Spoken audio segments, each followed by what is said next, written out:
All right, so the recording is now in progress. We again want to thank you all for attending today's General Aviation Regional Meeting virtually. We're glad that you all were able to join us. My name is Evan Lester. I'm the supervisor of our Airport Planning and Environmental section with the Aeronautics Division. Before we get started, I do just want to provide our agenda for today. So again, I'll be making some opening remarks. Unfortunately, Jay Norris, our new director, had some previous obligations and was unable to make it today. So JP is not only going to be covering our introduction, but some engineering development updates, along with Joe Clement. And then we'll have some questions, followed by our TAA, our Tennessee Aviation Association presenter, Salil Rai. He'll be presenting on behalf of the TAA before our break. We'll have a break.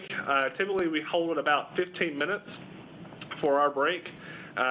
Depending on timing, we may make that a little bit longer so everybody can go get some coffee, use restrooms, get some snacks, whatever it might be. After the break, we'll pass it on over to John Briggs, who will give some programming and monitoring updates, followed by myself to close us out with some ACIP and planning updates this year. Again, if you have any questions at any time, please feel free. We'll most likely respond to questions at the end of each section of our agenda today. So with that, I'm going to go ahead and pass on over to John Paul Salvector. Great. Thank you, Evan. Good morning, everybody. Thank you for joining us today. So as Evan said, unfortunately, Jay cannot be with us today, but my name is John Paul Salvector. I'm the Assistant Director of Construction. I'll cover some of our division updates. I think if Jay were here, he would say that he's really excited to be the new Director of Aeronautics. He's excited to get out to all the airports and be able to meet all of you. And so I know he's made that part of his weekly schedule, different tours with project managers to see multiple airports. So do be on the lookout to have him at your airport here soon. So we have several division updates to provide before getting into our main topic. Let's start off with some of our staffing updates, and maybe the most important, but not listed here, is our new commissioner. On June 15th, we got a new commissioner, Deputy Governor Butch Ely. He, while serving as Deputy Governor, he was also previously the Commissioner of Finance and Administration. So he's accomplished a lot as the state CFO, and we're really excited to have him as TDOT's Commissioner. We have a lot of other exciting updates shown here. So just Monday, we were able to bring on a new civil engineering manager too, Christopher Starr here on my right.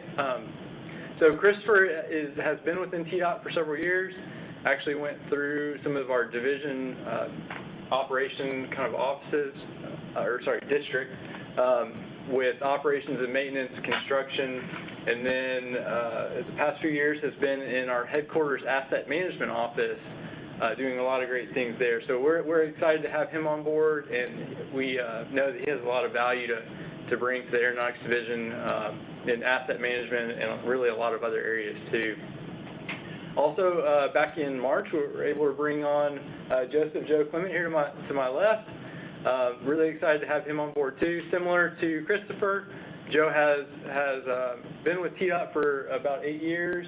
Actually started in our rail office and then ended up moving to the Strategic Transportation Investments Division, really working on a lot of high-risk, high-profile projects with a very fast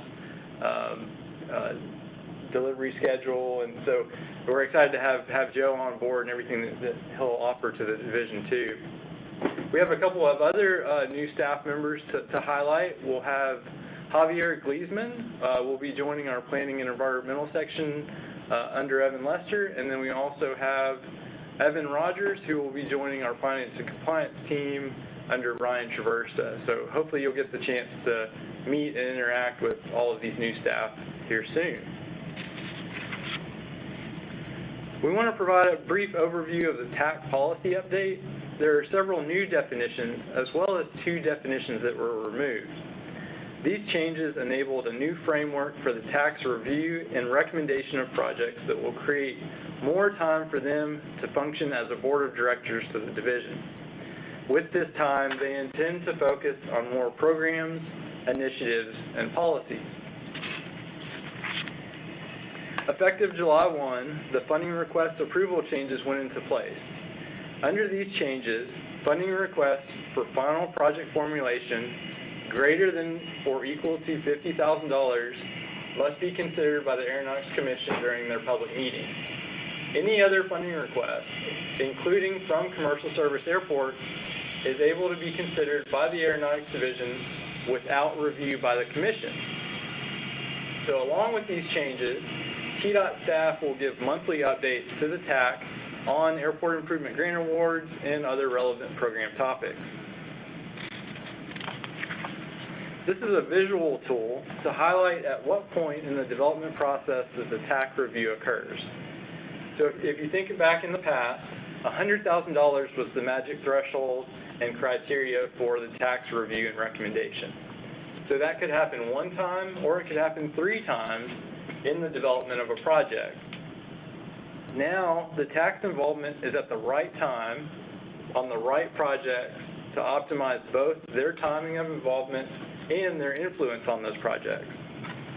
The division can now be more agile in awarding construction funding quickly while keeping the TAC informed through regular internal updates. This will shorten the period that bids must be held.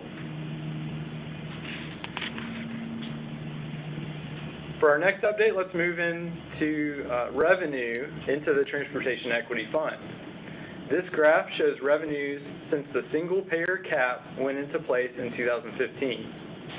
While we have had a couple of dips between the economy or increasing oil prices, we've been able to maintain consistent revenues averaging about $25 million per year. I'd like to point out, too, that we are only showing 10 months of collection in fiscal year 2022. So our collections tend to lag a couple months of having that data, so we hope to actually be around $30 million for fiscal year 22.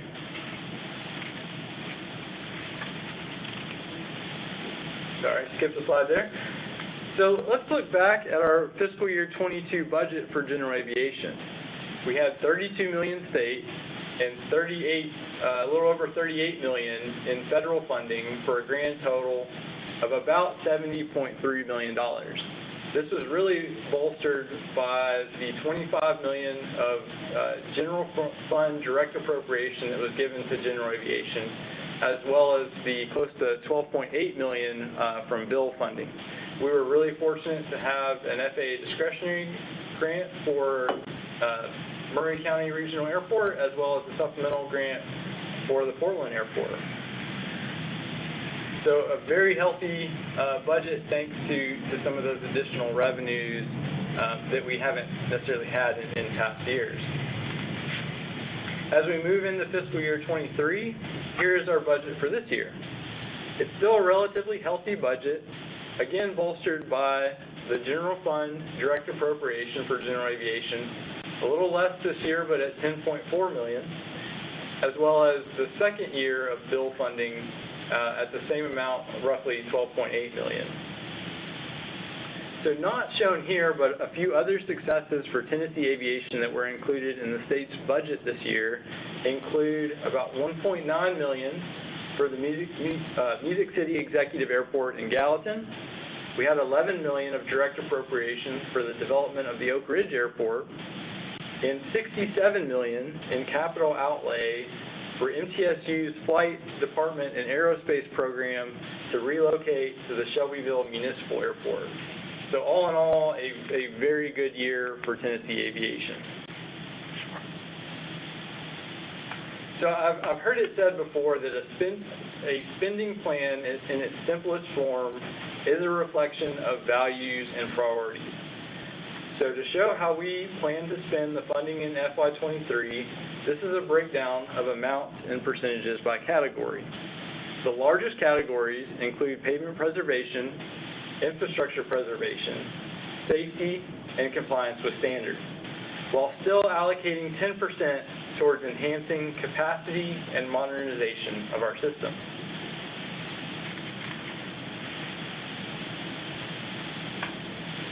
So just as a reminder, as we all go into another season of evaluating our ACIPs, we ask that you take a targeted strategy to verify that all projects are necessary reasonable, and justified.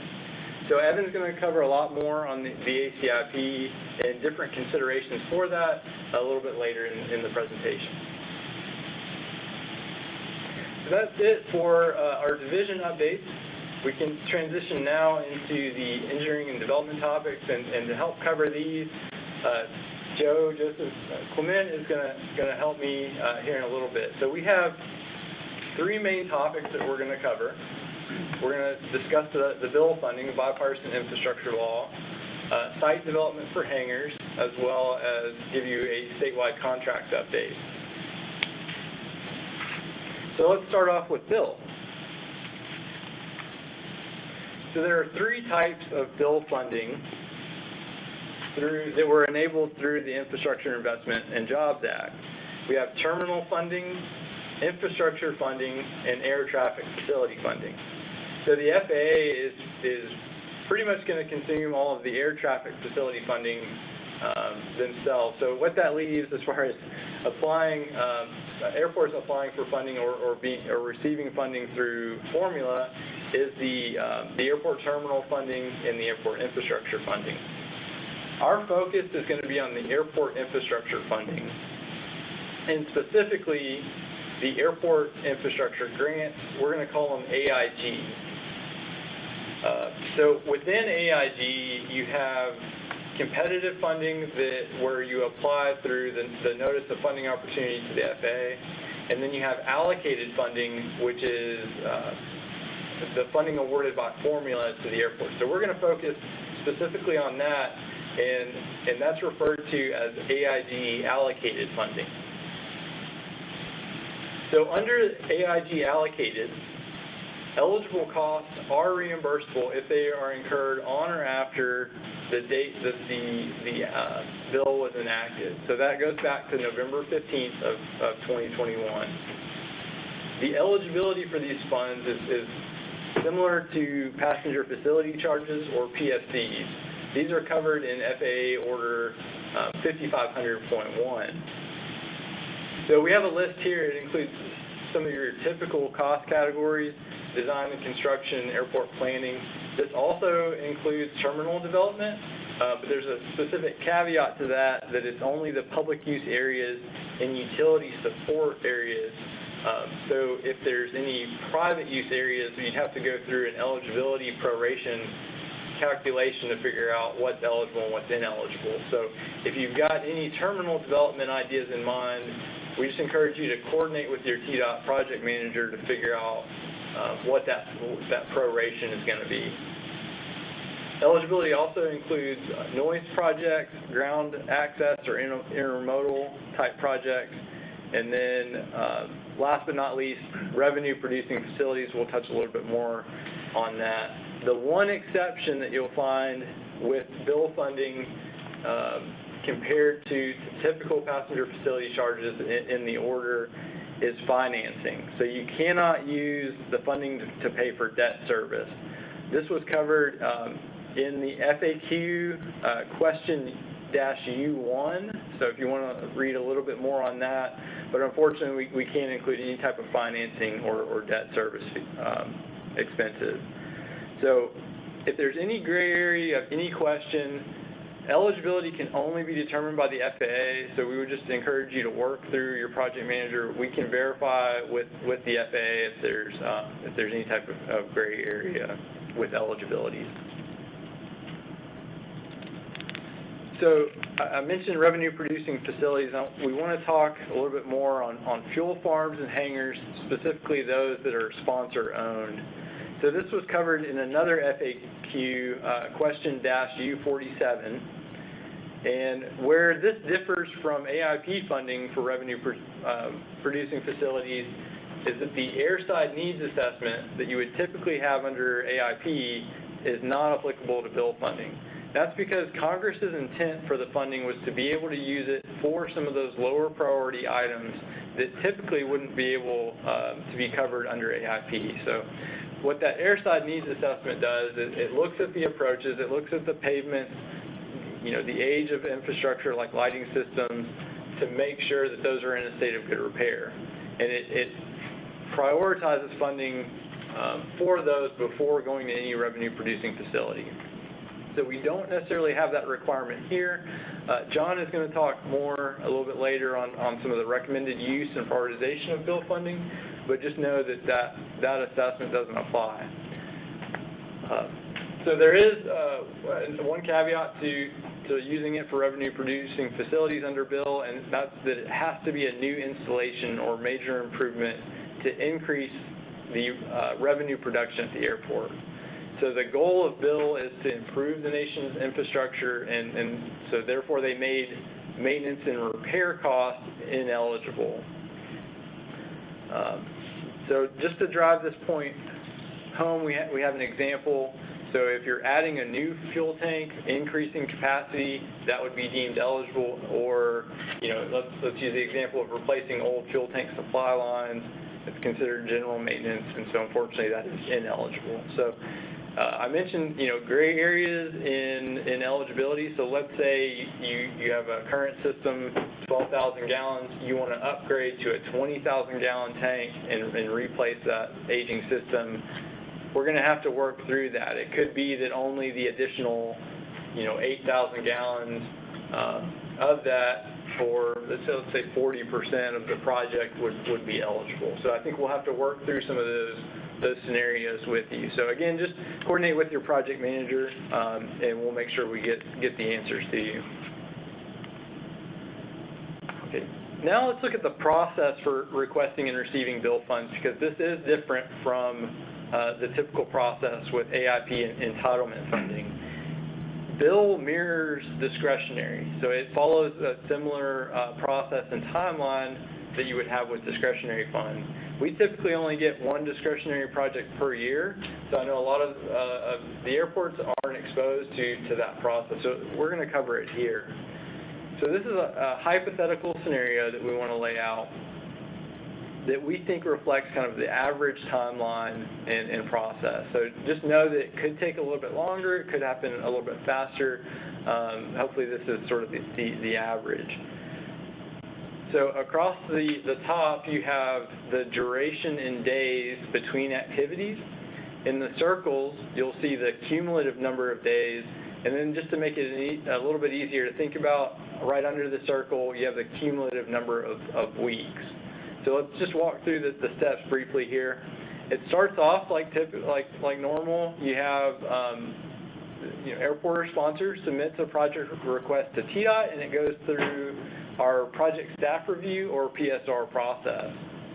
That usually lasts about 3 weeks, and then we need an additional week to just package everything together and make our application to the FAA. So that's about a 4-week time frame. From then, the airport district office has to take that information and that application. They have to enter it into their federal systems.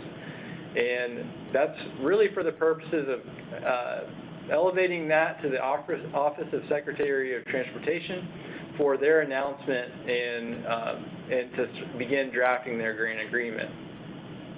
So you've got about 2 weeks in that process. So then once it hits the OST, they're collecting this nationally, so it's about a 6-week process for them to collect everything and prepare it for their announcement. Then they're going to announce it in some of the communications that you've seen where it's like FAA awards $500 million of projects across the nation. That's where we're going to see not only the AIP discretionary awards, but the bill awards are going to be announced together with those. So that we've got that process of the announcement. Once that's done, the ADO can then prepare our block grant that they'll issue to Tennessee. So we're assuming that's going to take about a week after the announcement. And then from that point, TDOT can make the sub-awards. So we'll have to execute our grants and then award those out. So maybe another couple of weeks after receiving the block grant. So in summary, we anticipate about 4 months from application then to our sub-award. So we just really encourage you to take this into consideration with your development timelines, as well as the period that bids would have to be held and honored by the contractor. So with that, like your proposal bonds would have to be good for at least 120 days, if not 150, maybe to add a little bit of buffer. And we understand there's a lot of maybe complications with that. It wouldn't be the preferred approach. It's unfortunately the process that the FAA has established for this funding. So that's what we have to go on right now. And we'll talk a little bit about the application requirements here in the next slide. But so that's an overview of the timeline. As far as what would have to be submitted with that initial application to TDOT, if it's for construction or airport improvements, we have to have the bids in hand. If quotes are acceptable under local procurement, you could have maybe 3 quotes, but I know there's often tight limitations on the local side. So make sure you confirm with your local procurement office what your limits are. And then any type of professional services, we have to have the negotiated work authorization. The FAA would prefer to have a signed work authorization. We understand a lot of times those aren't executed until the grant is received, our subaward is received. So when the work authorization is unsigned, we just have to have a written acknowledgement that the scope and fees were negotiated, they were found to be reasonable, and that they won't change from the application to the time that they're executed. So in addition, if those professional services are over $100,000, then we do have the requirement of an independent fee estimate or an IFE. So we actually offer that as a service to airports through our on-call consultant contract. So if you'd like for us to conduct one of those, please let us know as soon as possible, preferably before making your application, if not at the time of, just so we can get that coordinated and fit that into the process. So that's going to apply to all professional services. So whether that's environmental study, preliminary engineering, design-only grants, or even the construction admin portion, then those rules apply. So as with so many things in life, timing is everything. So let's go through some recommended submittal timeframes. Okay. So with the updated tax policy, it's been in the works for quite a while.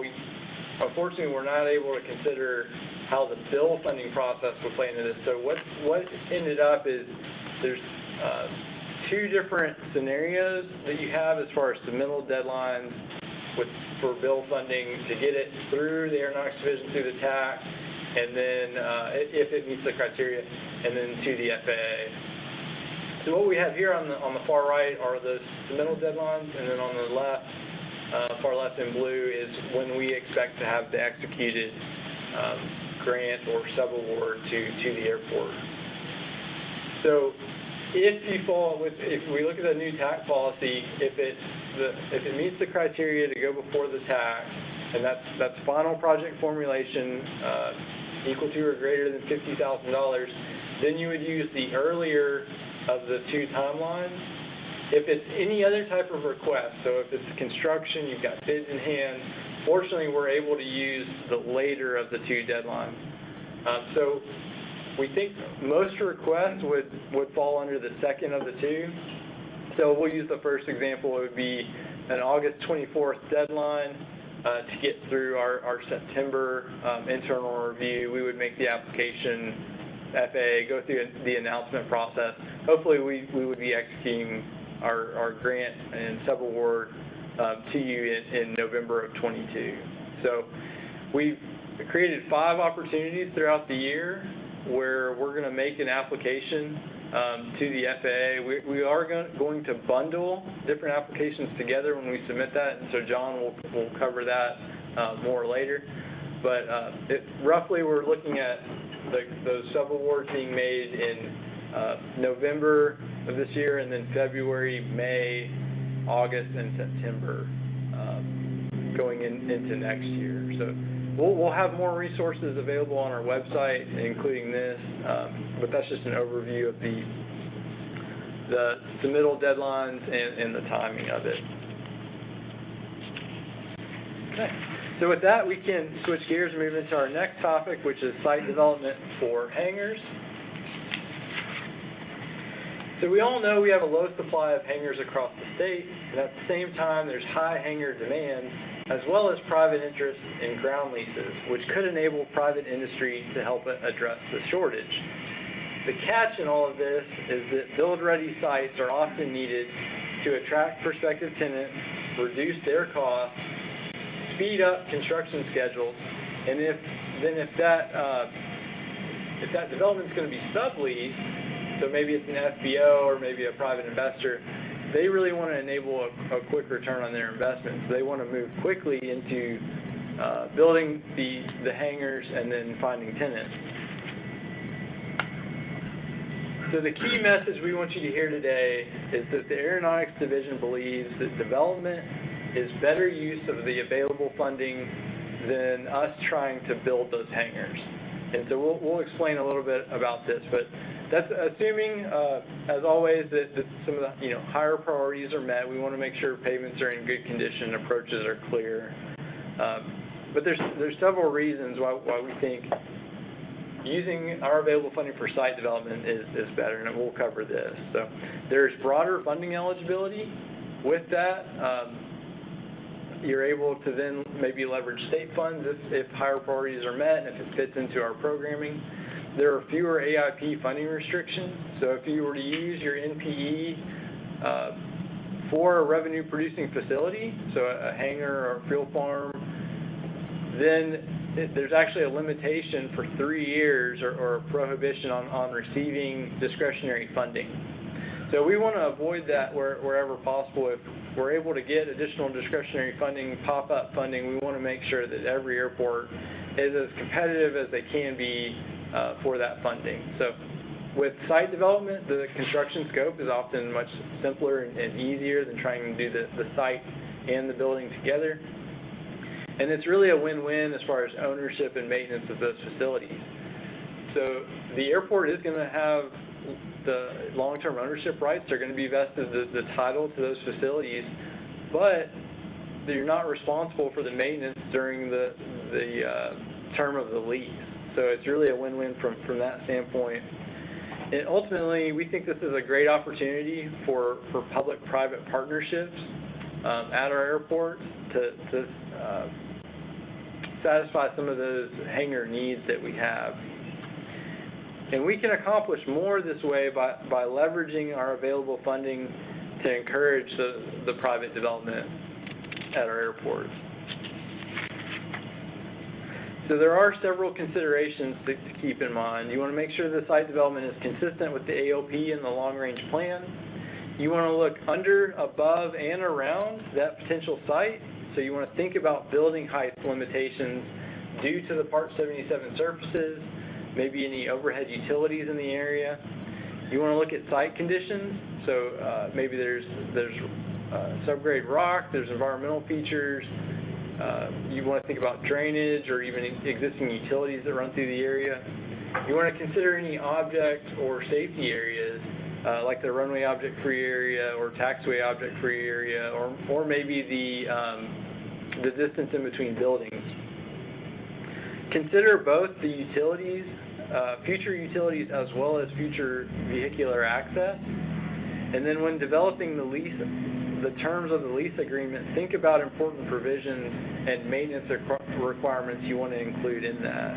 So we want to have provisions in place to ensure that those facilities are kept in a state of good repair. Also, make sure that the term of the lease is less than the useful life of the structures. So I think the FAA typically recommends a maximum term of maybe 20, 25 years. You can often have a couple of options in there to extend it, but you don't want to go beyond the useful life of the structures. You'll want to think through any pavement needs that will enable AOA access. And then lastly, you want to evaluate your airport minimum standards to ensure that they enforce minimum design standards or construction specifications related to that hangar development. So if you want to avoid pole barns and Quonset huts and things that might be a little inconsistent with how you want to develop your airport, you want to build that into your minimum standards. So we recognize we have a role to play in this too, that we could develop some resources to help you. So that's something the division is going to be working on over the next few months, to have some template provisions that you might want to include in those lease agreements or even in the airport minimum standards. So be on the lookout for more information to come on this topic soon. So we have a lot of great examples of site development across the state, and I'll cover just a few here. Tri-Cities had a fantastic site development project, their aerospace park. On the upper right, we have Cleveland. They did a taxi lane expansion with areas that can be developed on each side of that. Jasper is in the process of doing something similar as you go kind of around their terminal. And then Morristown is another great example where they have an apron expansion that's created a lot of space for potential development, and you can see it's already filling up in that aerial image as well. So there's so many others too to cover. We could only fit so many on the slide, but I would encourage you to talk with other airports about site development projects that either they've done or that they're working on currently. There's a lot of lessons learned and a lot of good advice that could be shared within the industry. So that's it for me. I'll now hand it over to Joe Clement for our statewide contracts update. Good morning, everybody. I'm Joe, so I've been here about 4 months, and Chris Starr down here, he's been here about 5 days. Moving forward, Chris is going to be taking over, just really taking over these two statewide contracts that I'm going to be discussing with you, and we'll jump right into them. So before we even get started with that, I wanted to make a note that this slide represents, a picture of our website, T.Aeronautics' website. And if y'all haven't been there, I really encourage you to go. We have a lot of information on here. One of the things that I was made aware of this week was a airport manager's guide. Basically, just some things to think about if you're a new airport manager. Just some information there. It's a great website. Erin Burkle, one of our in our planning office, she updates this regularly with information, and we try to post information on this website. So be sure to check that out. So the first of our statewide contracts I'm going to present is our airfield pavement and marking maintenance contract. So Adam Guy right now is our project manager that's managing this statewide contract. So what is this thing?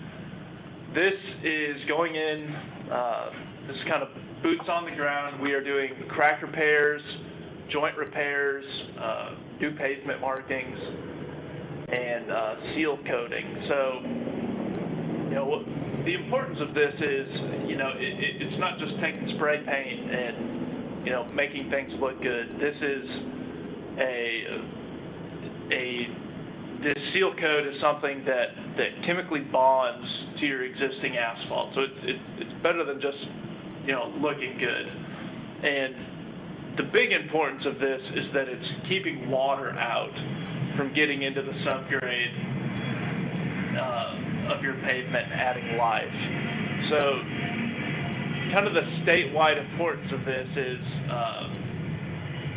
I had a professor that gave a perfect example when discussing asphalt in our asphalt design class, and he said that the importance of keeping water out of your asphalt is the first chemical equation that you ever learned as a kid, and it's one of the most expensive things that you mess up as a kid.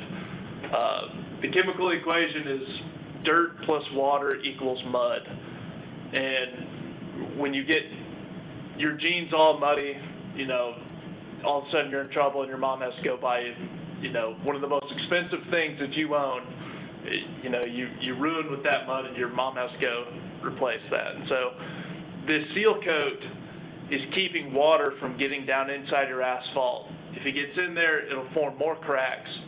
But if it gets down into the subgrade, getting down into that mud, we start getting into really expensive repairs. So this is kind of the state's, version of not only adding life to the asphalt, but also keeping us from really expensive projects moving forward. So in 2020, we went through and we started in West Tennessee, and we're working across the state in 4 phases. So in 2020, phase 1 was in West Tennessee. We had 18 airports for about $4.1 million. We moved the next year into the western side of Middle Tennessee.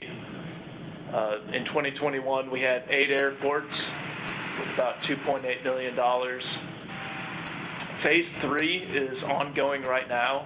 This is the eastern side of Middle Tennessee in the southeast corner of the state. We have 21 airports, and we have about a $4.1 million contract. I think we've got work ongoing in Murfreesboro right now.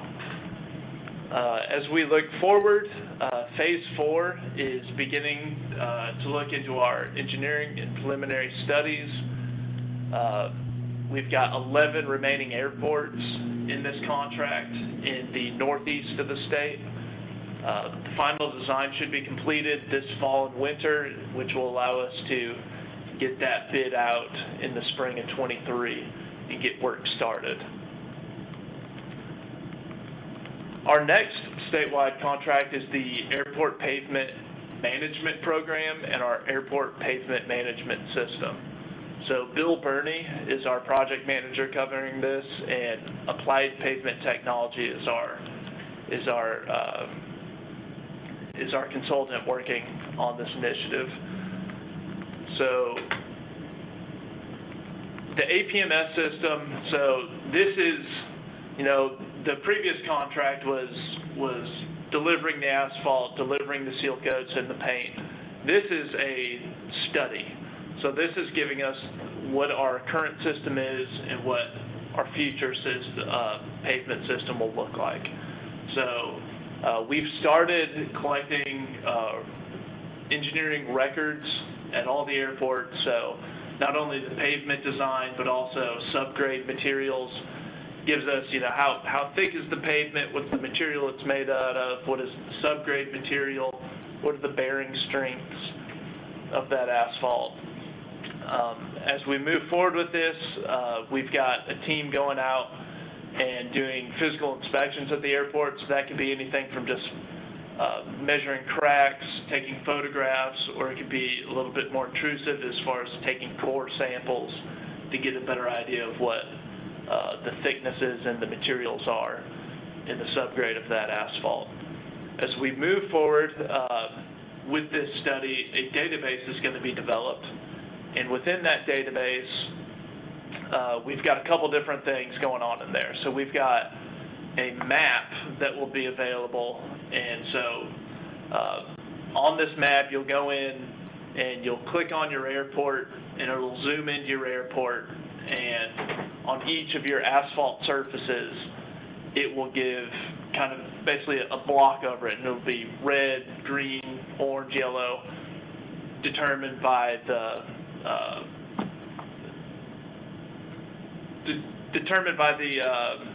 grade of your asphalt from this system. So the second thing this is going to do, so that gives us a view of what our asphalt looks like today. Then there's going to be a bunch of geeky engineering equations, because who enjoys studying dirt and asphalt more than an engineer? They'll be able to look at what is the future condition of our asphalt. And so that not only gives us the idea of the information of what it looks like now, but it gives us the information of what it's going to look like in the future. And we'll be able to plan such things as, what does our funding look like moving into the future? And it also gives us information about where can we step in at an optimal time to do the best asphalt projects in our state. So before that water seeps down and starts ruining the subgrade, can we come in and do just kind of a mill and overlay project instead of having to dig all the way down into the dirt? So when, I'm new, I've been here about 4 months, and I learned about the state priority ranking system, and then, I learned about these 2 statewide contracts, and, I think this is just a great use of taking a look at the entire state system, not only our current system, but our future system, and really understanding where's our funding going in the future with our pavement preservation and maintenance. So I think this is just, just 2 really great programs. I'm really excited about them. So those are our 2 statewide contracts, and I wanted to do just a quick update. So concerning PCR reports. So at the end of April, the FAA 150 circular came out concerning the standard method of reporting airport pavement strength. So these new reports replace the ACN PCN system. So instead of having an aircraft classification number, it'll be an aircraft classification rating. Instead of a pavement classification number, it'll be a pavement classification rating.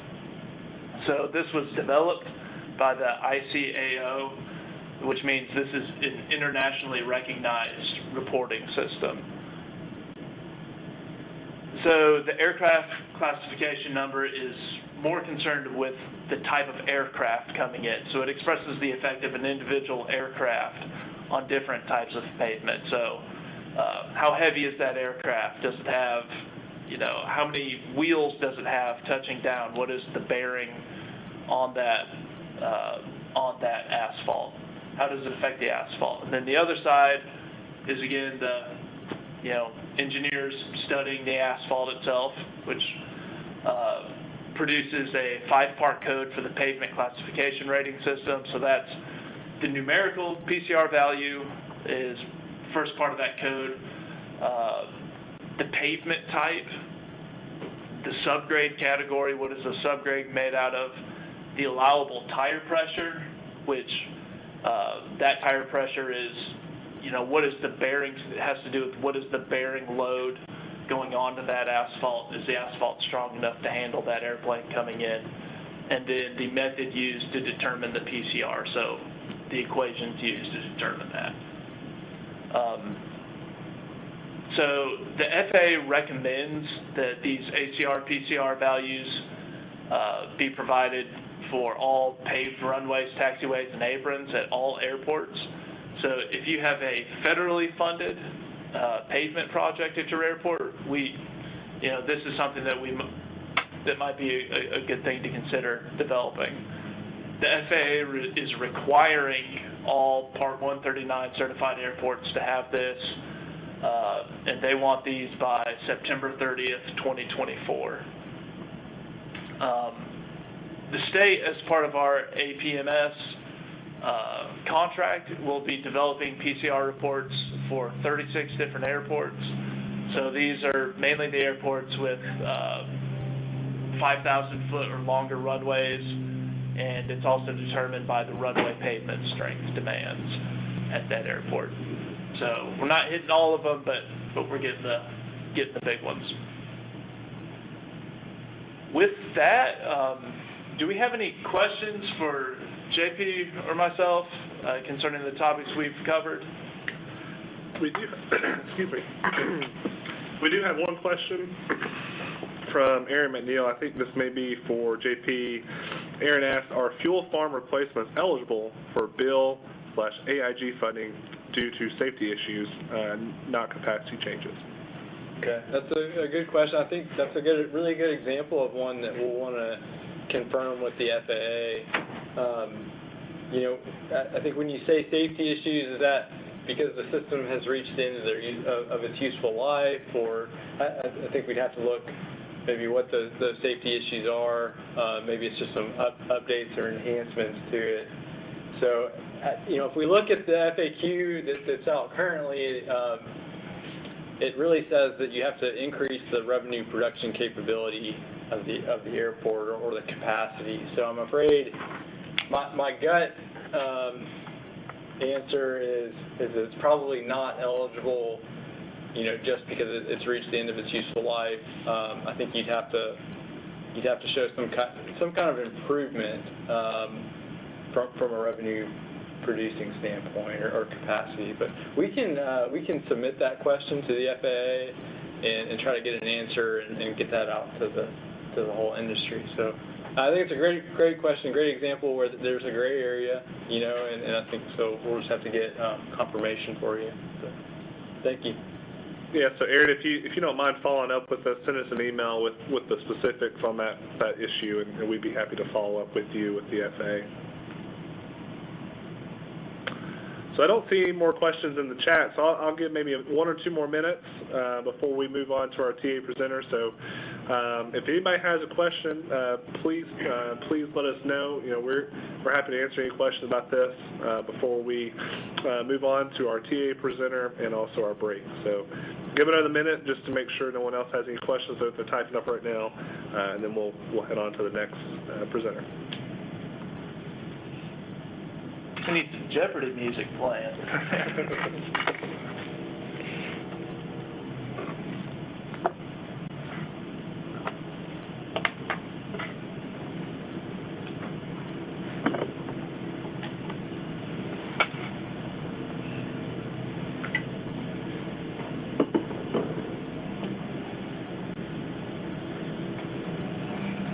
All right, I don't think there's anything else coming through the chat. So with that, we'll move on to our next presenter, which is going to be Salil Rai. So Salil, I'll unmute you. So give me just a second to find you. There you go. Salil, can you hear me?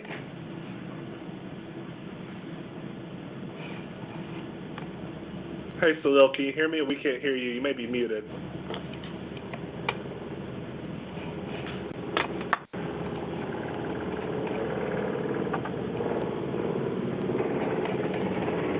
Salil, can you hear me?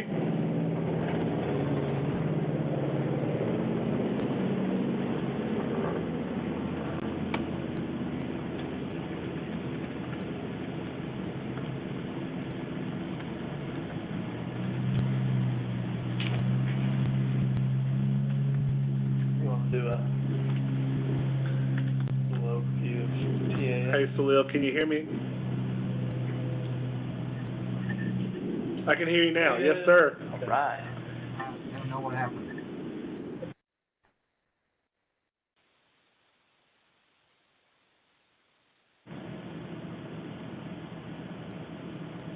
Still got me? Yeah, we can hear you. We can hear you, Salil. Go ahead. Okay, thank you, Evan. And sorry about that. Technical difficulties, as always, in Zoom and WebEx and all that stuff. Appreciate you guys letting us speak today, and thank you, Director Norris and all the FEDOT staff that's present there for all they do and giving Tennessee Aviation Association this opportunity to speak for a few minutes.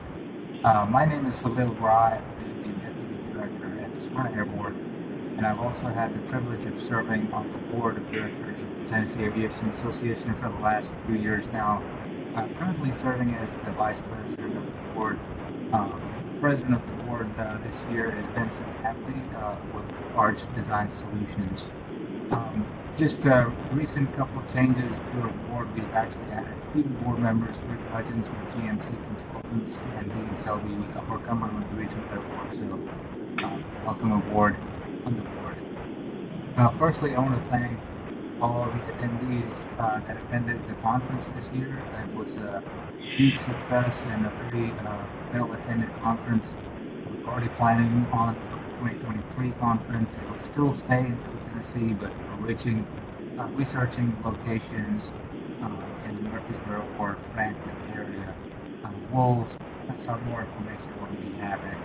The airport conference is hands down the best opportunity for all of us to network, receive updates from the FAA and TDOT, and learn about the changes in our industry. We also may have a late summer event like a canoe trip that is under planning as of now. This is not going to be, there's not going to be any sponsorships or any deals that we can do. This is just GAA's way of saying thank you to all the members and all the attendees of the conference. Tennessee Aviation Association basically has two missions. One is advocacy, and the other one is education and fellowship. On the advocacy front, it is vitally important that we let our elected officials know how important our airports are to our economies and to our communities. The airports in the states have an enormous economic impact, as we all know, and we have a great weapon in our arsenal that we should consistently use, and we at GAA consistently do use, which is the Tennessee Aviation System Plan Study done by the state. And I appreciate staff all the work they have put in, Evan and his team, and that was one of the best studies, and a great study that we actually do take up to the Capitol, and we presented for the Senate and the House Transportation Committee, and we've had the opportunity to present to those committees for the last few years, telling them the importance and the needs and the wants of the airports across the state. Because of all that, we've had a successful legislative year and session, and with the partnerships with Tennessee Air Carrier Associations, we were able to secure some additional funds from the general fund this year. Much work is yet to be done, and your support is very, very important. To help communicate that to the general legislature, we do plan our annual Tennessee Airports Day on the Hill. It's typically in the spring, and everyone is welcome to join us. The bigger the number of people that show up, the better we show our commitment. I do want to mention that the Tennessee Aviation Association works for each and every airport, GA airport in the state. It's not one airport or the other, it's every single airport. Lastly, on the education and fellowship front, of course, you all know that we host the Tennessee Airports Conference, which is typically in Murfreesboro. Like I said, it was the record turnout in 2022 with over 250 attendees, so it was a very good conference here, and we discussed a great amount of important topics of the time. I do recommend each and every one of you to look at our website, www.tnairports.org. All of our information is on that website, and you can reach out to any board member that you wish with your questions and concerns. We're always listening. And you can also submit any events that are potentially happening at your airport that you may have planned.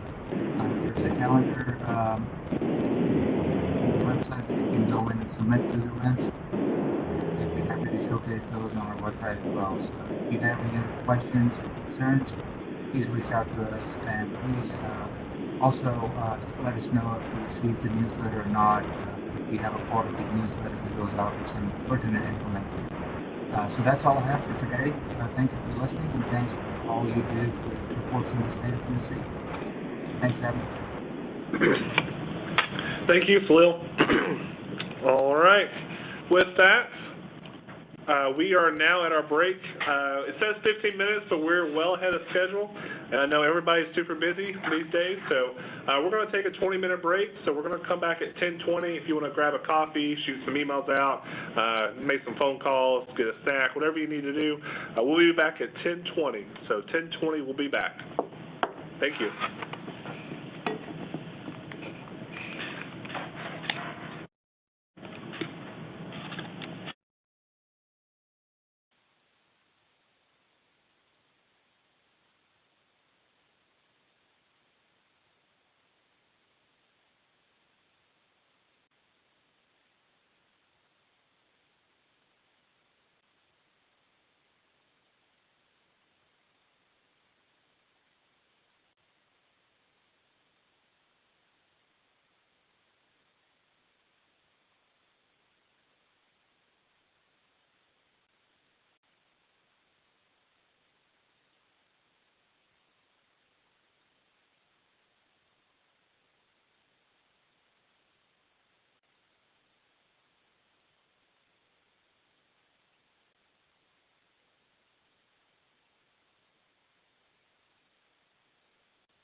All right, it is now 10:20 on the dot, so we are going to continue our presentation from our Assistant Director, John Briggs, about programming monitoring.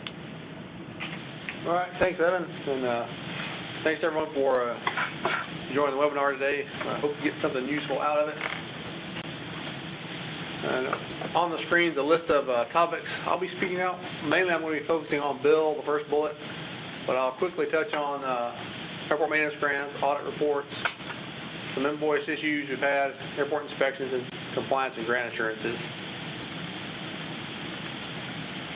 So as JP mentioned, the Bipartisan Infrastructure Law, or BILL, is the acronym for the program. It's 5 years of funding from 2022 to 2026, and it's composed of two main programs. One is the Airport Infrastructure Grants, or AIG, which has two parts: the formula allocations for airports and the competitive funding for federal contract towers. So only airports with a federal contract tower can apply for that, and the FAA has published a notice of funding opportunity this year for that program, the NOFO, as they call it. The second part of bill is the airport terminal grant. That's also a competitive program, and the NOFO has already been issued for this year's funding for that. And each year, the FAA will probably publish funding opportunity notices for the contract towers and airport terminal programs. But what I'm going to be talking about today is just the annual airport allocations of AIG, not the competitive programs.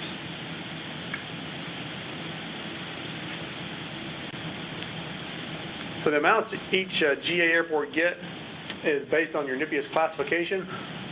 We have that listing on our website. You can also find it on the FAA's website. And those amounts may change from year to year as the NIPIAS changes. If an airport changes classification, the amount they're entitled to will change. So we don't know exactly how much each airport will get as far as the allocations for the 5 years. We assume it will stay relatively the same if you maintain your NIPIAS classification. That's approximately the amount you're going to get every year, so use that for planning. Also important to point out, as JP mentioned, the FAA is administering this funding as discretionary. So what does that mean for us? To request that money from the FAA, we'll need bids for the project. If it's a construction-related project, we need environmental will need to be completed. As you saw the timeline that JP put up there, it's going to take longer to get the funding from the FAA. So it's asking that you coordinate closely with your project manager, making sure you're getting the projects you want to use bill funding for on your ACIP and planning that out. And that's really kind of the drum I'm beating, is planning the use of this bill money to help counter a lot of the administrative burden. That's the way that the FAA is administering the program. So we won't get, the individual airport allocations are like MPE in a way, but they're not in the way it's being administered in terms of treating it as discretionary funding. So we're not going to get every airport's allocation in one block grant per year. We have to apply to the FAA for each airport's funding individually. So keep that in mind as you're planning these funds and that timeline that JP mentioned. So big picture-wise, we would like to use this additional funding to make the most improvements to the state system as we can, and to help, we're encouraging airports to help us do that and how you program that money on your ACIP. The ways you can do that are by prioritizing the use of bill and keeping with the state's priorities and your airport's needs. And as you've probably heard Jay mention before, we don't want airports building pools when the roof is leaking. So if you have pavement needs or standards issues that need to be addressed, we prefer you to use bill funding to address those issues instead of maybe some revenue producing projects. Also, another thing you might look at is if we've programmed a project for you, if we put additional state funding above the 5% on that, consider using your bill funding instead of that additional state. That helps us make the state dollars go further, which were much more flexible than some of the federal funding.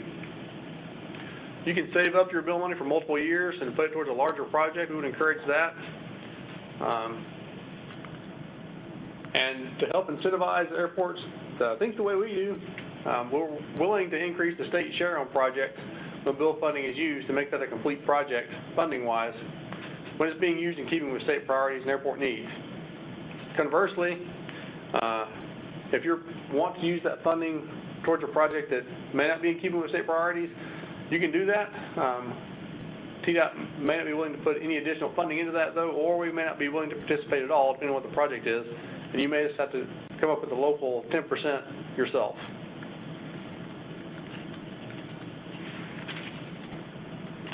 As far as timing goes, the money expires in 4 years. So if you look at the middle column on this chart, that is the date that TDOT has to request the money from the FAA before it expires. So I mentioned you can save up several years of this to put towards a project, but just keep in mind, you want to make sure you have everything together to request 2022's money before September 30th, 2025. If we don't, you'll lose that year's funding and it will go back to the FAA. So if you notice, it's 5 years of funding, but it's only good for 4 years. So every airport is going to need at least 2 grants to get all of their bill allocation money over the 5 years. So again, we're just want to emphasize the importance of planning the use of this funding on projects and where you can make the best use of it and it minimizes administrative hurdles and timelines it's going to take for us to get the money from the FAA and then subaward to you on projects.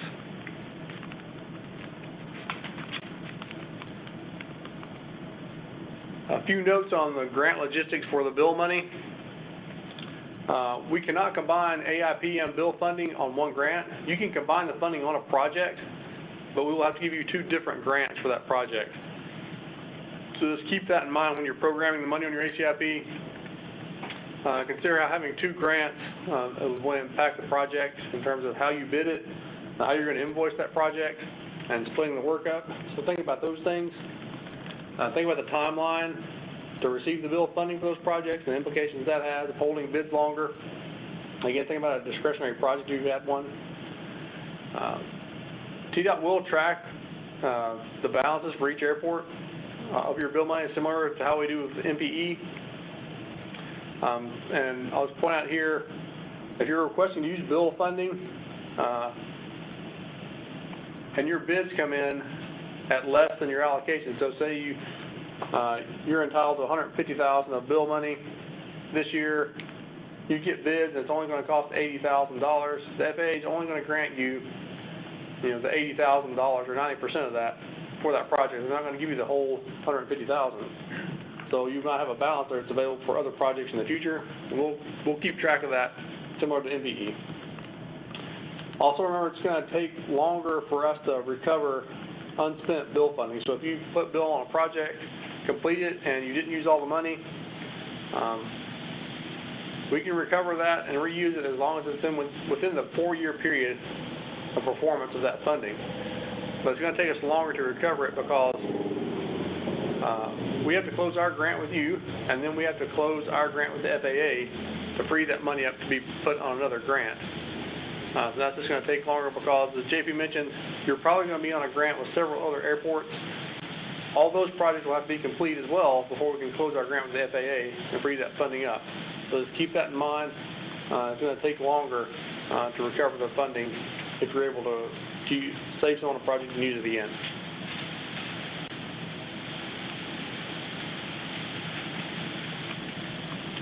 So now I'll move on to my other topics, airport maintenance. I don't have a lot to say about it other than it's going to stay the same as it was the previous couple of years. $15,000 for GA airports, $25,000 for Part 139, still a state participation of 95%, and the same eligible and ineligible items list.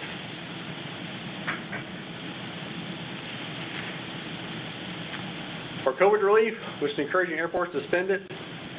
If you haven't requested your CRISA or ACRGP, as the FAA calls it, or your ARPA grant, we're going to go ahead and start sending those out to you to execute, and we just ask that you spend the money, and we'd like to go ahead and get this money spent and close those grants out as soon as we can.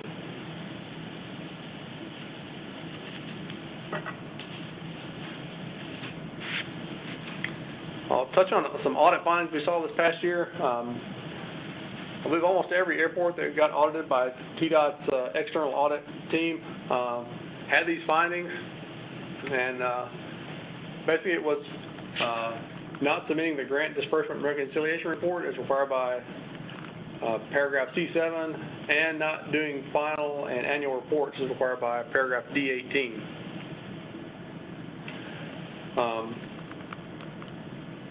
So the paragraph C7 says that you have to submit a reconciliation and closeout report, and it has to detail all the grantee expenditures recorded to meet the requirement. And it also states in D18 that you have to submit an annual and final report for the project. And this last paragraph, I won't read that to you, but that's just a list of the requirements that have to be in the annual and final reports. So TDOT did respond to the finding, which if we do that, then the airport doesn't have to respond to the findings individually. So we placed on our website a annual and final report template you can use as a Word document that you can use to meet the requirement D18. You don't have to use that form. If you want to use a different one, that's fine. It just has to meet all the information requirements in the grant contract. And we will accept the final invoice as the grant disbursement and reconciliation report, as long as it meets the requirements of paragraph C7 in that it details all the grantee expenditures recorded to meet the requirement. And this is what the grant final annual report template we provided looks like.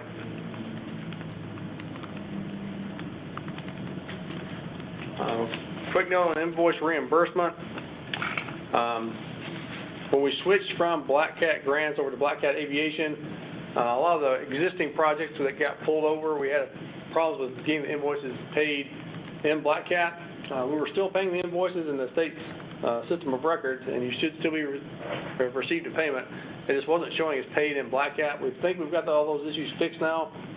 But if you see a payment that's not showing as paid in Black Cat, just know that you should still be getting paid. But let your program monitor know so we can try to correct the issue in Black Cat Aviation.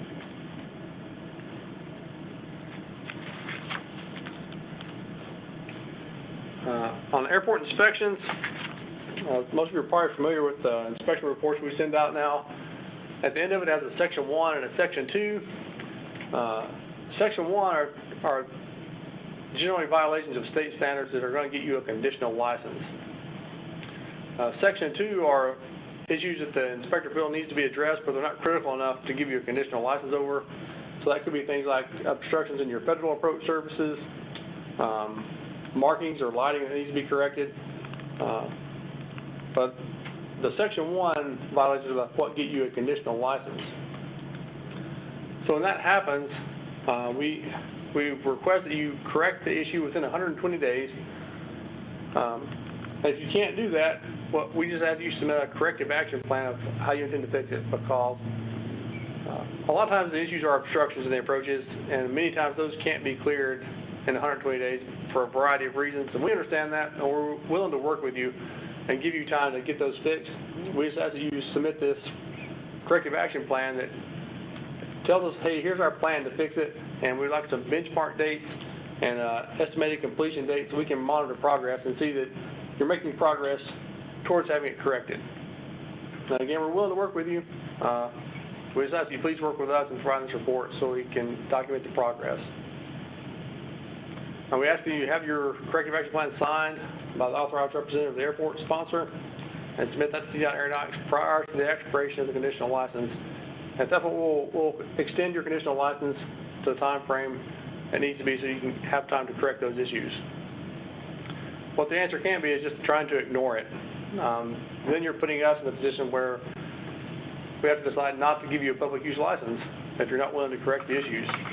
And it also puts state funding for your airport in jeopardy. We want to avoid that. We know you do too, so we ask you work with us on these corrective action plans so we can track the progress.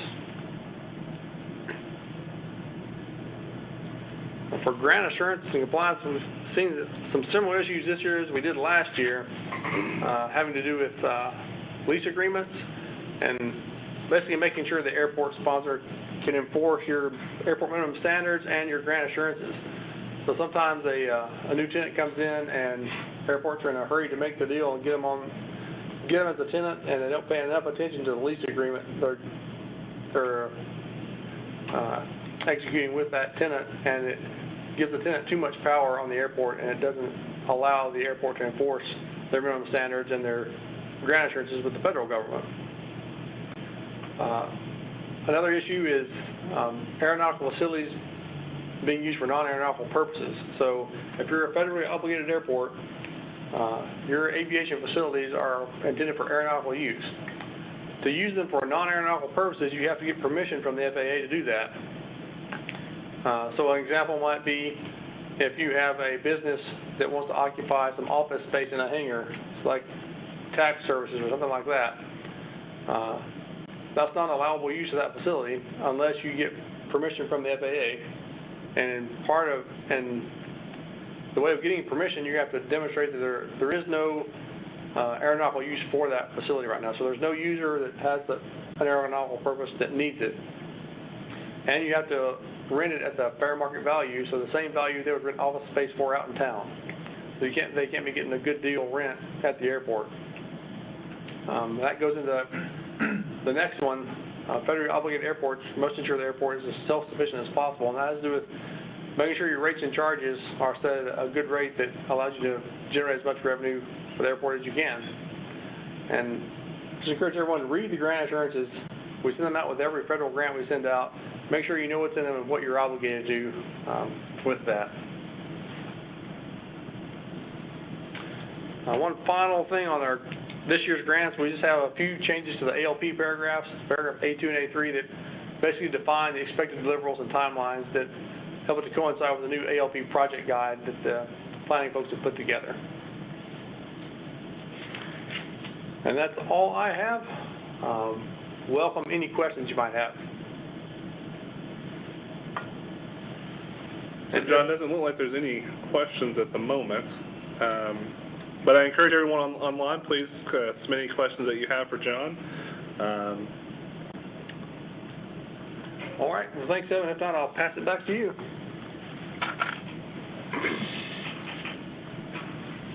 Thank you. All right. So I am going to provide some updates regarding our ACIP and planning process this year. One of the first planning-related updates that I want to provide everyone on is our Operations Data Counter Grant Program. The Aeronautics Division developed this new grant program because it became apparent over the last several years of conducting planning projects that most general aviation airports in the state don't really have accurate or reliable operations data that they can use for those projects. And those reasons vary, but no fault to the airport on their own. It could be due to the lack of a 24/7 air traffic control tower, or a lack of staff operating at the airport 24 hours a day, 7 days a week, writing down every make and model of the aircraft and the number of times they take off and land. It's just not feasible. Also, the FAA's Traffic Flow Management System count, what we call TFMSC for short, that database only captures IFR flight plans or aircraft that file flight plans that don't cancel them before landing at the destination airport. And this ultimately just accounts for a very small number of operations at every GA airport across the state. Since our focus at TDOT and the Aeronautics Division is making data-driven decisions, we really needed something that can provide those accurate, reliable operation counts.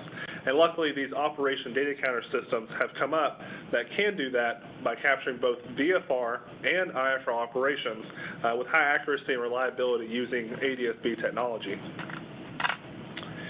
The operation data counter systems are important because they provide our office and the FAA critical data needed to take a data-driven approach to airport planning projects, environmental analyses, project justification, and even funding. This also helps us determine whether airport development projects are considered justified, reasonable, and necessary, as JP alluded to earlier in the presentation. One example where we use this data is during an airport layout plan project to justify an airport's existing critical aircraft. That requires at least 12 months of recorded operations of 500 total in order to determine the existing critical aircraft. Or it can also be a grouping of aircraft with similar characteristics that operate 500 times a year to make that determination. This ultimately, in turn, determines the airport's design aircraft and design standards that the airport must comply with, along with the Airport Improvement Program, or what we call AIP for short, the AIP eligibility of projects shown on the ALP.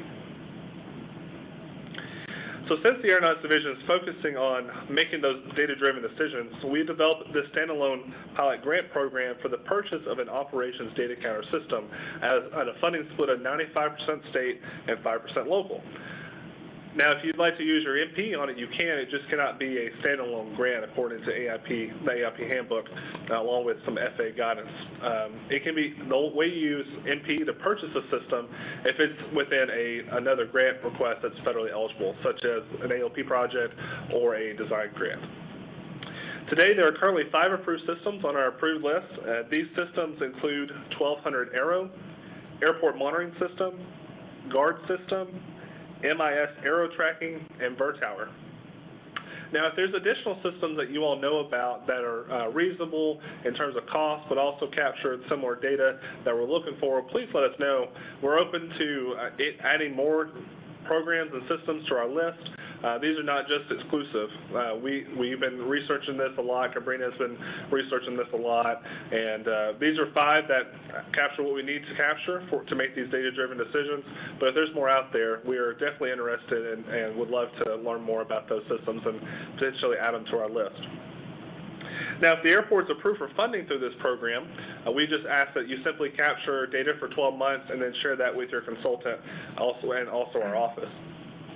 Now, in terms of eligibility criteria for the airport has to have an ALP program on the ACIP, typically within the first 3 years of the ACIP, have a capacity project program on the ACIP, or a discretionary candidate, or a candidate for any other special funding sources provided directly by the FAA, or you've simply been requested to participate by our office. So airports are eligible if they just meet one of those criteria. Now, in terms of eligible costs versus ineligible costs, eligible costs include the purchase, operation, and installation, and I'll say the initial installation of the system for 12 months, along with any subscription fees that go along with that. Ineligible costs include installing the system more than what we originally provided to the vendor to do so, any regular reporting of the data, and the cost for operating the system for more than 12 months.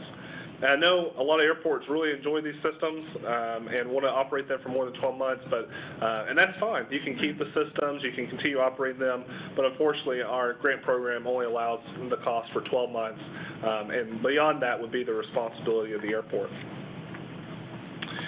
Now, before moving on to our next planning-related update, I do want to address a concern I've heard several times about this grant, since this grant program was established. The concern is that the operations data counter systems will ultimately hurt an airport because the Aeronautics Division will not provide as much funding in the future if the system shows a low number of operations. In fact, really the opposite is true.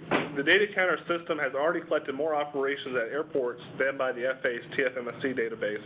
As a result, the system can actually help you justify higher critical aircraft determinations and increase funding for reasonable and necessary projects that the TFMSC database will not be able to justify. 2 great examples that are very recent where this has occurred. One of those is Smyrna Airport. If anybody knows Smyrna Airport, they're a very large airport. They've recorded recently 120,000 operations. And when we're going through their master plan, the TFMSC database only captured between 3,000 and 5,000 operations, which is 4%. That they only captured 4%. And recently, we're going through the Shelbyville Municipal Airport, so I know Paul Perry's on the call, where the VERTOWER recorded 48,000 operations, or 46, I can't remember the exact number, but somewhere around that number, around 46 to 48,000, and running the TFMSC numbers, it only captured 1,200, so just under 3%. And if we went strictly by the numbers at Shelbyville, they would be classified as an A2. But because they had VERTOWER, we're now looking at classifying them at C2. So you can tell there's a big difference between what the FAA can capture versus some of these systems can capture. So if you have any questions about this program, we do ask that you reach out to Cabrina Webb. She's a program monitor in our planning and environmental section within our office. She's developed this program and continues to grow this program. So any questions or concerns or feedback that you have, please send that to her and she'd be happy to help. The next plan-related update that I do want to provide is about the upcoming NIPIUS report. The updated FAA NIPIUS report is expected to be published by September 30th of this year, and the updated report could result in airports' NIPIUS classifications changing. So we don't expect a lot of changes, but there are some changes that could happen. So if an airport's NIPIUS classification changes, then it could result in the airport receiving different funding amounts than it has received in the past from special, existing, or future FAA sources, in particular bill. Bill will change if your classification changes in terms of allocated funding, and that would occur for over a 2-year period until the next NIPIUS report is published. So when the new NIPIUS report is published, we'll be sure to let everybody know when that comes out. The next update that I want to provide is about our ACIP process this year. The ACIP process this year is basically the same as last year. We're having our GARM meetings across the state this month. Working sessions with the project managers, with our project managers, may have occurred starting last month, and they'll go all the way through the end of August. And as a reminder, your airport's ACIP is due on our Black Hat grant management system by September 1st. The ACIP this year will focus on the 5-year period ranging from FY 2024 through 2028. Also, the ACIP will be locked in our Black Hat grant management system at the end of the day on September 1st. So we highly encourage you all to go ahead and start submitting your ACIP as soon as possible, but before that September 1st deadline. After that, we will again be developing a 3-year statewide ACIP based on the projects that you all submit. We will meet with the FAA Memphis ADO along with our Tennessee Aeronautics Commission to review the projects to see if there's any revisions that need to be made or any clarifications they would like to have. So after we meet with those stakeholders, we will then submit our statewide program to the FAA Memphis ADO. They require us to submit that currently on February 1st. And then after that, we'll be developing your program projects report to send to you all so you can begin securing your local funding and begin submitting projects in June of 2023 for any FY24 projects that you have programmed. Now, when developing your airport's ACIP, there are many resources to use, but I think one of the greatest resources and one of the newest ones that we started developing is your 3-year ACIP program report that was provided to airports earlier this calendar year. And this program report shows projects originally programmed for FY23 through 25. Ideally, we would like for all airports to keep the FY24 and 25 program projects as shown on their 3-year ACIP since we programmed those. However, we also understand plans change, and keeping projects in FY24 and 25 may not be feasible or a priority for every airport. So if you do have higher priority projects that have come up since we programmed those projects on your report, or if you have new projects you want to add to FY24 and 25, that's fine, but we also will have to evaluate those in terms of budget considerations and priority ranking and timing. So just know that when we go through that programming process. Other important resources you can utilize when developing your ACIP this year is your approved ALP and Exhibit A, the 2022 and 2023 PSR and tax schedule. So I do want to make a plug here. We did just revise not so long ago our PSR and tax schedule in terms of the funding request submittal deadlines. If you have not already seen it, JP sent out an engineering update with this information, but it's also on our planning webpage on the Aeronautics website. The PSR and tax funding request submittal deadlines are now changing from Friday deadlines to Wednesday deadlines. So this last Wednesday on July 20th was our first PSR submittal deadline that was on a Wednesday. So moving forward the remainder of this year and then all of 2023, please know that funding request submittal deadlines are on Wednesdays now instead of Fridays. You can also utilize, when developing your ACIP, the environmental submittal schedule that can be found on our engineering and planning web pages, your PCI data, the AIP handbook, and also the airport inspection report. Another resource you can utilize that's not on the screen here, though, is also our Tennessee Aviation System Plan and the report cards that your project managers will be discussing with you if they've not already done so at your working sessions. Now, when prioritizing your projects, when you request those on the ACIP, there are various factors to consider, and we really want to be transparent and open with you all on the factors that we utilize when programming projects during our ACIP process. So So on your screen is about 90 to 95% of the factors that we utilize when programming projects across the state on a statewide level. So these include the state project priority ranking system. So is a project safety related or is it capacity modernization related? Because safety will always trump those lower priority projects. Your state license status and as applicable corrective action plan. So basically, do you have projects on your ACIP that will correct any conditional license? Also, we look at your airfield payment condition and PCI data, making sure that whatever projects you're requesting are necessary, reasonable, and justified. We also look at the airport's priority in terms of the projects. What do they want to do first, second, third? And then also, do you have the local share requirements for that? We also look at your current and future MPE balance because we always like to spend federal first. The anticipated project schedule and timelines of each project phase so we can make sure we program those and time those out appropriately. Your available bill funding if you want to use bill funding on a project. And of course, if you're a NIPIAS airport, the AIP eligibility of projects. So the final update that I want to provide is about some of our new ACIP requirements this year. So the FAA is now requiring several components to be shown in your ACIP regarding NP and bill, 1 or 2 that are currently existing requirements, and then a few new ones. So the first one is, in order for NIPIAS airports to receive their $150,000 in NPE funding, NIPIAS airports will have to show $750,000 in projects over a 5-year period on the ACIP. Again, this 5-year period is going to be FY 24 through 28. So $750,000 does not have to be shown in 1 year. It just has to be spread across 5 years. The second requirement is NIPIAS airports must also show how they're going to spend their FY 24 NP funding. I know this is a new requirement, but this is something that's been requested by our Memphis ADO and also Southern region, where they're now going to require us to report airports' proposed project in FY 24 that they're going to use their FY 24 NP funding on. So the reason they're wanting that is because they're going to require a list of projects in order to provide your FY 24 NP funding. So if we don't have those projects reported to them, they could withhold your FY 24 NP funding, and we don't want that. We want all FY 24 NP funding available at our office. And if for some reason those projects don't occur or something gets swapped, that's fine. We just need the flexibility to do so and have that funding in our office to handle those situations. The third new requirement is showing how NIPIAS airports will spend their allocated bill funding on the ACIP. So to meet this new requirement, NIPIAS airports must request part or all of their allocated bill funding on a project on the ACIP. This is a requirement from the FAA in order to actually receive your bill funding. They also use this bill funding on the ACIP when you place on your ACIP to program the project in their FAA system as well.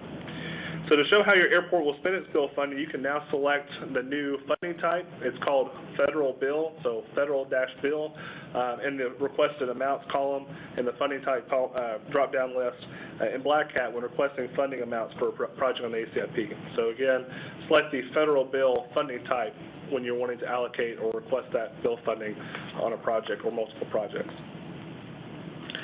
The next new requirement is regarding ACIP project title. So I know this was going to sound a little counterintuitive at first, but I promise we have a purpose for this. But we're wanting project titles to have both a specific component and a broad component. The specific component we're looking for is to provide a specific project location, the project title. While the broad component is we're wanting to have a broad scope of work that captures multiple project phases and or components plus any incidentals to the project. So to break this down a little bit and show you an example, it's on your screen there. The specific example in the picture is runway 1028, so that's a specific location. Our broad component is reconstruction, including RSA grading and runway lighting replacement. So we put these together to make the new project title Reconstruct Runway 1028 Construction, including RSA grading and runway lighting replacement. Overall, we're making this change because it will allow us to better understand and program your projects and prevent any confusion moving forward. Because there have been some instances, and I'll actually say several instances in the past where it'll say tree clearing or land acquisition with no project description, no location, and it makes it very difficult to program funding and justify those projects when there's no description in the project title or even a description in Black Hat. So we're trying to make that change to help us better program projects and prevent any confusion moving forward. Another new ACIP capability in Black Hat is adding multiple project funding requests under a single project title. With this new capability, we're requiring that all project formulation phases that lead to an airport improvement project be entered under a single project title. So I've got a couple of examples listed on the screen here. So let's say you have a runway rehab project that you need to design. We're requesting that all preliminary and final design phases be placed under one project title. In terms of land acquisition, if you have a land acquisition project, we want the land appraisals, surveys, negotiation studies, any of that preliminary work before you get to the actual acquisition to be placed under a single project title. Now, in contrast, when you have an actual airport improvement project, so those are land acquisition, obstruction removal, or construction of a development project, then we want that listed as a separate project title on your ACIP.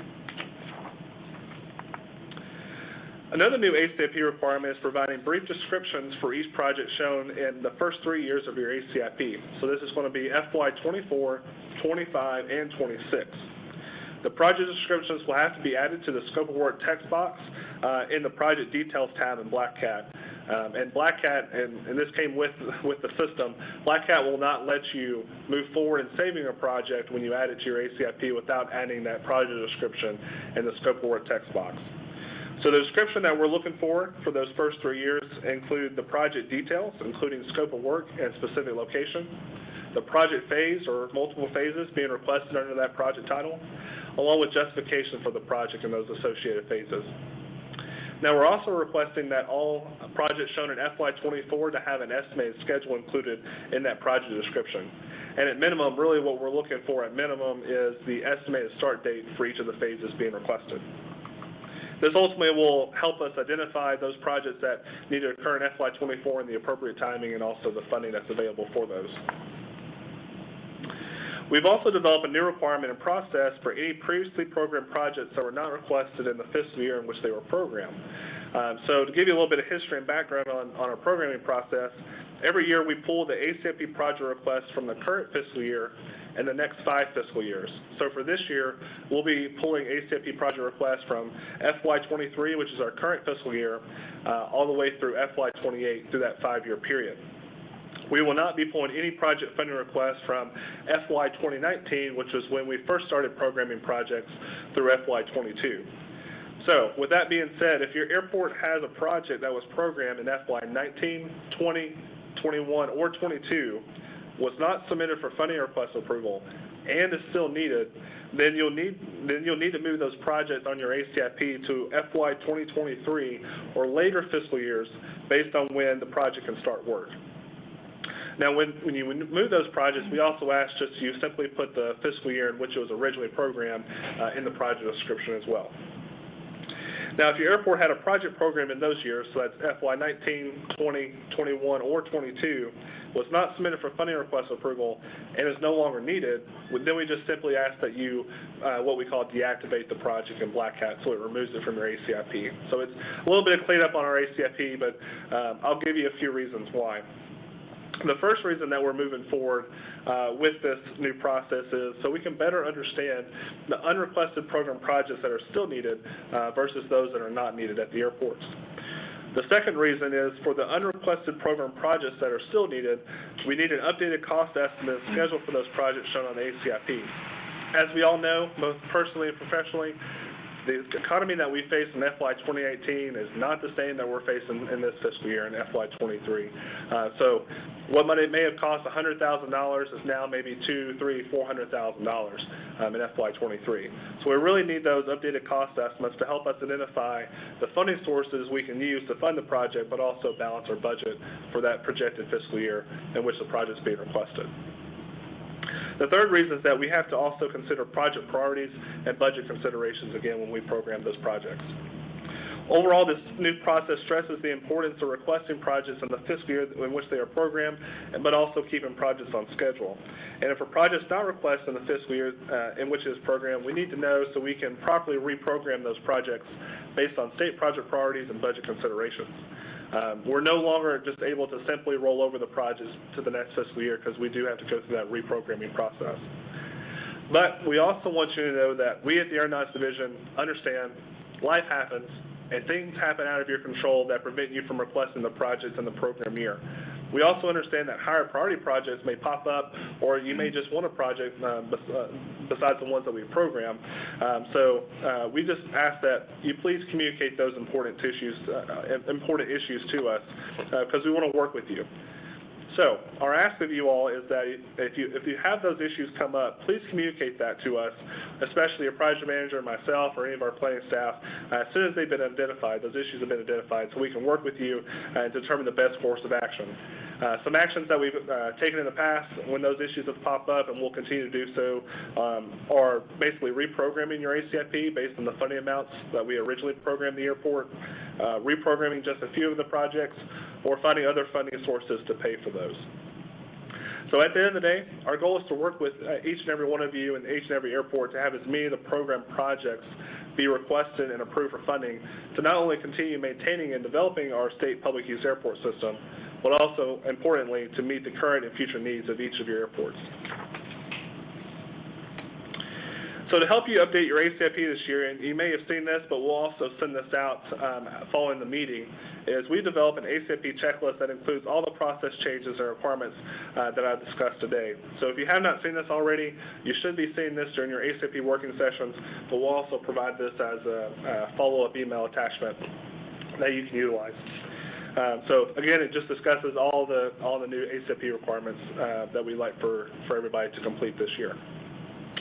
So we ask that you please use this checklist when developing your ACIP, and if you have any questions, communicate those to your project manager, especially during working sessions.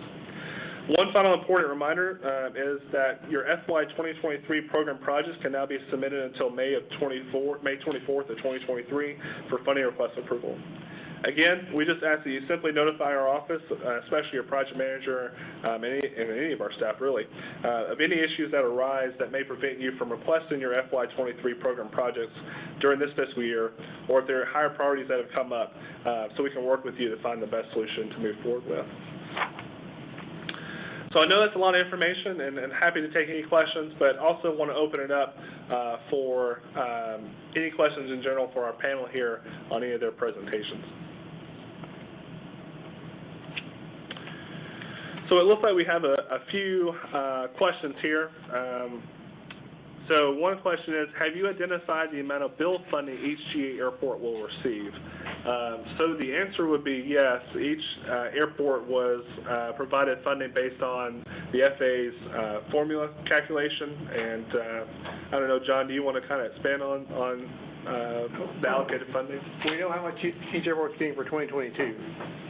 We don't know the exact amounts for the future years yet. We'll know that year by year as the FAA does the calculations and publicizes how much each airport will get. It should be, if you remain in the same NIPIS classification, it should be the same or relatively close year to year. But we just don't know the exact amounts until the FAA publishes them each year, and that's going to be based on the NIPIS and how it changes. So for right now, we just know exactly for 2022. Thank you, John. Another question that I've received is, does the $750,000 in projects just MP or is bill included in that amount? So the $750,000 in projects is just basically the total estimated cost of the projects combined. So the FAA is not looking at the MP adding up to $750,000 or the bill. They're really looking at do you have $750,000 in total development on your ACIP? But to note, the FY24 does need to show $150,000 being spent on a particular project. So those are two kind of separate things, but definitely for NIPIS airports to show $750,000 in total development over a 5-year period. And it may be important to note that could change. We haven't seen that change yet. But so if you think about it, $150,000 a year times 5 is how you get to the 750. They may be looking at MP and bill together, depending on your classification.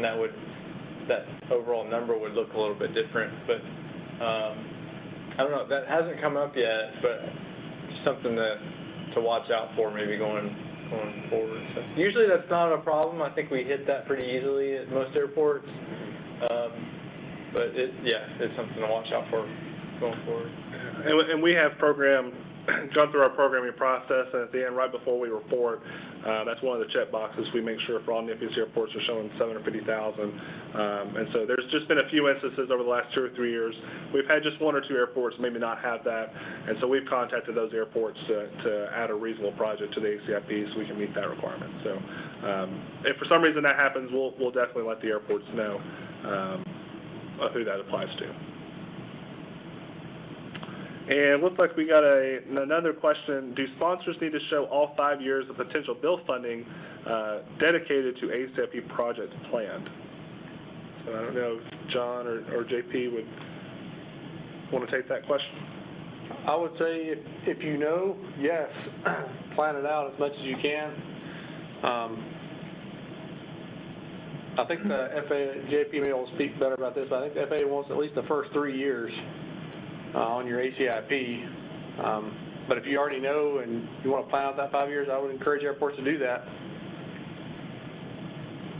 Yeah, I think we understand that's going to take a lot of coordination with your TDOT project manager, with TDOT planning and environmental staff as well. So we'll have to come up with the best strategy, and maybe there's some negotiations of where we think the highest and best use of that funding may be, just depending on if there's a conditional license at the airport or some major issue, some high priority that we need to cover. So hopefully we can work through that in the upcoming working sessions and in the next programming cycle for the ACIP, and at least have a pretty good idea of where we're going to spend the majority of the funding in the next few years, like John mentioned. But it's a little bit harder to say as you look at year 4 or 5 to try to plan that far out. So I think the FAA understands that.